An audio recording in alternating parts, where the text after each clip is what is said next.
నమస్తే అండి. నేను మీ అశ్విని. దుర్గా నవరాత్రులు వస్తున్నాయి కదండి.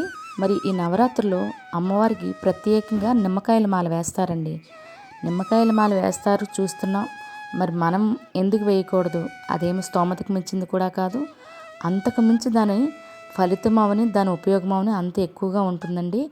మరి అలాంటి నిమ్మకాయల మాలను ఇంట్లో మనమే తయారు చేసుకొని మనమే అమ్మవారికి సమర్పించుకోవడం ఎలా అనేది ఇప్పుడు చూద్దాము. అది కూడా ఎందుకు నిమ్మకాయల మాల అమ్మవారికి వేస్తారు, ఏంటి దాని ప్రయోజనాలు ఏంటి అనేవి కూడా ఇప్పుడు చూద్దామండి. ముందుగా మంచి నిమ్మకాయలను తీసుకోవాలండి. అంటే కొంచెం కొంచెం మచ్చలు కుళ్ళిపోయినవి అక్కడక్కడ ఉంటాయి, చూసుకోవాలి జాగ్రత్తగా మనం తీసుకునేటప్పుడే. తీసుకునే నిమ్మకాయలు ఏంటంటే బేస్ సంఖ్య 9, 21, 51, 101 ఇలాగా చూసుకొని మన స్తోమత కొలిది, మన శక్తి కొలిది ఎన్నైతే అన్ని నిమ్మకాయలు అనేవి తీసుకోవాలండి. నిమ్మకాయలు తీసుకొని వాటిని చక్కగా కడిగేసేయాలి. మనం బజార్ నుండి తెచ్చుకున్నాం, ఎందుకంటే ఎక్కడెక్కడో అన్నీ పట్టుకొని వస్తారు కాబట్టి వాటిని కడిగేసుకొని పక్కన పెట్టుకొని వాటికి మనం ఏంటంటే ఇగోండి, నేను కొంచెం గంధం తీసుకున్నాను. అందులో అమ్మకి జవ్వాది కొంచెం అందులో వేసామనుకోండి ఇంకా సువాసన భరితంగా ఉంటుంది కానీ మాలకి, అందుకు అలా తీసాను. మరలా పక్కన కొంచెం కుంకుమ కూడా పెట్టుకున్నాను బొట్ల గురించి అనేసి. మరి దారం అయితే మనం ఎంత దండ కడదాం అనుకుంటున్నామో అంత దండకి సరిపడా దారము 2 అయితే 2 లేదా 4 అయితే 4 వరుసలు పెట్టుకొని దానికి కొంచెం పసుపు అనేది రాసుకున్నాం అనుకోండి, ఎటువంటి చక్కగా నిమ్మకాయ కూడా వెళ్ళిపోతుంది. పసుపు అనేది కొంచెం అప్లై చేసుకుంటే మంచిదన్నమాట. ఇలా పసుపు అనేది మొత్తం దారం అంతా రాసుకొని నిమ్మకాయల మాల కట్టేటప్పుడు మాత్రం మనము ముందు రోజు ఏర్పాటు చేసుకున్నా లేదా అదే రోజు పూజకి రెడీ చేసుకున్నా కూడా స్నానం చేసి మనం ఆ పని అయితే చెయ్యాలండి. అమ్మవారికి మాల కడుతున్నాం కదా, అందుకు చెప్పేటప్పుడు కూడా మన కష్టాన్ని ఏదైతే ఉందో అది మనసులో ఉంచుకొని పలకాలి. ఓం దుర్గే నమః, ఓం దుర్గే నమః అనే మంత్రాన్ని, పంచాక్షరి మంత్రాన్ని పలుకుంటూ మనము ఈ నిమ్మకాయల మాల అనేది కట్టాలండి. నేను కూడా ఇలాగే చెప్పుకుంటూ నిమ్మకాయల మాల అనేది కట్టాను కూడా. మనం చెప్పాను కదండి, ఎన్ని అయితే 9 అయితే 9, 21 అయితే 21 నిమ్మకాయలను అయితే ఇలాగా కట్టుకోవాల్సి ఉంటుంది. మరి ఎందుకండి ఈ నిమ్మకాయల మాల అనేసి ఒక డౌట్ ఉంటుంది. అంటే అమ్మవారికి ఎందుకు పెట్టాలి? హనుమంతుడికి కూడా పెడతారండి, హనుమాన్ కూడా. కానీ ప్రత్యేకించి ఈ నవరాత్రుల్లో అమ్మవారికి అయితే నిమ్మకాయలు మాల వేస్తే ఎంత అంటే ఇంత అని తక్కువ కాకుండా అంత మంచి అనేది జరుగుతుందండి మనకి.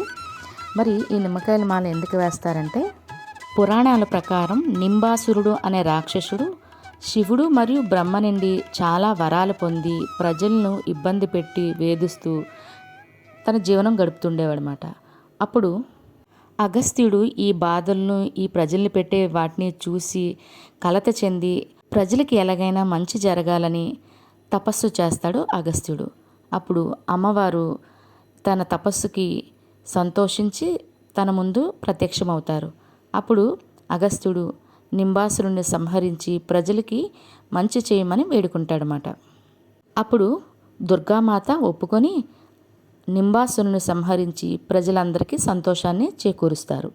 అందుకనే నింబాసురుని సంహరించిన కారణంగానే అమ్మవారిని శాకాంబరి రూపంలో కూడా అలంకరిస్తారు. మనం చూస్తాం కదండి, విజయవాడలో అమ్మవారు శాకాంబరి అలంకరణలో అంటే కాయగూరలతో చాలా అందంగా అలంకరిస్తారు. ఆ రోజు అంటే ఇదే రీజన్ వల్ల మనకి ఆ రోజు అమ్మవారు శాకాంబరి అలంకరణలో దర్శనమిస్తారు. నింబాసురుడు మరణించే సమయంలో తన తప్పును తెలుసుకొని అమ్మవారిని వేడుకొని తను మరణించిన తర్వాత కూడా ఆమె పాదాల వద్దే తనకు స్థానం కల్పించమని వేడుకుంటాడు నింబాసురుడు అమ్మవారిని. అందుకు అమ్మవారు ఒప్పుకొని తన్ని నిమ్మకాయ రూపంలో తన్ని అమ్మవారి దగ్గర ఆభరణంగా వేస్తే ఆ విధంగా నేను పూజలు అందుకుంటానని అమ్మవారు నింబాసురుడికి వరమిస్తారు. కాబట్టి అప్పటి నుండి ప్రజల నిమ్మకాయల్ని ప్రత్యేకంగా అమ్మవారికి మాలగా, అంటే కాళికామాత రూపంలో, చండీమాత రూపంలో ఉన్నప్పుడు మాలగా సమర్పించి అమ్మవారిని పూజిస్తారు. ఎందుకంటే అమ్మవారికి నిమ్మకాయల మాల సమర్పించడం వల్ల అమ్మవారికి కోపం అనేది తగ్గుతుంది. మరి ఈ నవరాత్రుల్లో అమ్మవారు యుద్ధం చేస్తూ ఉగ్రరూపంలో ఉంటారు కదండి, ఆమె కోపం తగ్గడానికి ప్రత్యేకించి నిమ్మకాయల మాల అనేది అమ్మవారికి సమర్పిస్తాము. ప్రత్యేకించి ఈ దారం కూడా పసుపైన, కుంకుమైనా ఏదో ఒకటి రాసి పెట్టి మనము 3 అయితే 3, 9 అయితే 9 తోరణాలు అంటే అన్ని ట్రిప్పులు దారం తీయడం, నిమ్మకాయలు కట్టడం వల్ల అమ్మవారికి మనకి మధ్య ఒక బంధం అనేది ఏర్పడుతుందండి. ఆ బంధాన్నే మాల కింద మనం సమర్పిస్తాము. ప్రత్యేకించి ఈ ఈ నవరాత్రుల్లో అమ్మవారికి ఈ మాల సమర్పించడం వల్ల దుష్ట శక్తులు కానీ ఇలాంటివి ఏవి ఉన్నా మన మీద కానీ మన ఇంటి మీద కానీ రావండి. నవరాత్రులు అన్ని రోజులు ఈ దండనైతే ఉంచవచ్చు. మనము ఏదో ఒక రోజు వేసినా సరిపోతుంది. మొదటి రోజు వేసి చివరి రోజు వరకు ఉంచినా కూడా సరిపోతుంది. కానీ నిమ్మకాయల మాల వేసినప్పుడు తీసినప్పుడు కూడా మనం ఈ నిమ్మకాయలు మనకు కావాలంటే ఎన్నైతే అని ఇంట్లో ప్రసాదం కింద అంటే ఏదైనా నైవేద్యం మళ్ళీ అమ్మవారికి పెట్టకూడదండి. మనం ఏదైనా వండుకొని తినొచ్చు. ఎందుకంటే అమ్మవారి దగ్గర తీసింది మళ్ళీ తిరిగి అమ్మవారికి నైవేద్యంగా పెట్టలేం కదండి.